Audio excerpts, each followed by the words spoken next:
സുൽത്താൻ ദ്വീപിൻ്റെ റോഡിലൂടെ ഞാൻ എൻ്റെ യാത്ര തുടർന്നു. റോഡരികിൽ ധാരാളം ചായക്കടകളും പെട്ടിക്കടകളും കാണാം.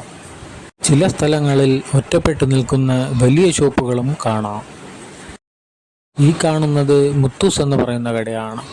ചെരിപ്പുകളും മറ്റ് ഫാൻസി ഐറ്റങ്ങളും ഏതു പ്രായക്കാർക്കും വളരെ തുച്ഛമായ വിലയിൽ ഇവിടെ ലഭ്യമാണ്. ഇപ്പോൾ ഞാൻ എത്തിയിരിക്കുന്നത് റോഡ് അവസാനിക്കുന്ന സ്ഥലത്താണ്. അവിടെ വലിയൊരു ഗേറ്റ് ഉണ്ടായിരുന്നു.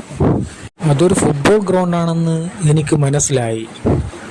ഒരു സൈഡിലായി ബൈക്ക് പാർക്ക് ചെയ്തതിന് ശേഷം ഞാൻ പതുക്കെ ഇറങ്ങി നടന്നു. ഏറെ കൗതുകം നിറഞ്ഞ ഒന്നായിരുന്നു ഇവിടുത്തെ ഫുട്ബോൾ ഗ്രൗണ്ട്. റോഡ് ഇവിടെയാണ് അവസാനിക്കുന്നതെങ്കിലും റോഡിൻ്റെ മറുഭാഗം എത്തുന്നതിന് വേണ്ടി വാഹനങ്ങളും കാൽനട യാത്രക്കാരും ഗ്രൗണ്ടിൻ്റെ നടുവിലൂടെയാണ് സഞ്ചരിച്ചു കൊണ്ടിരുന്നത്.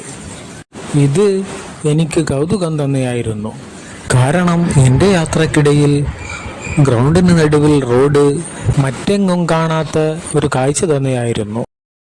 ഗ്രൗണ്ട് വികസനത്തിന് വേണ്ടി സർക്കാരിൽ നിന്നും ഫണ്ട് അനുവദിച്ച് കിട്ടിയെങ്കിലും അത് വിനിയോഗിക്കുന്നതിൽ മേലുദ്യോഗസ്ഥന്മാർക്ക് സംഭവിച്ച വീഴ്ചയാണ് ഈ ഗ്രൗണ്ട് ഇങ്ങനെ വികലാംഗമായി കിടക്കാൻ കാരണമെന്ന് നാട്ടുകാർ പറയുന്നു.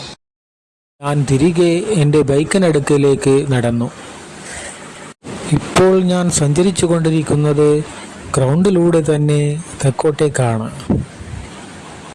ഞങ്ങൾ പടിഞ്ഞാറോട്ട് തിരിഞ്ഞ് യാത്ര തുടർന്നപ്പോഴാണ് കണ്ടത് ഒരു പൈപ്പിൽ നിന്നും വെള്ളം ഒലിച്ചുകൊണ്ടിരിക്കുന്നു. ഉടനെ ബൈക്ക് നിർത്തി.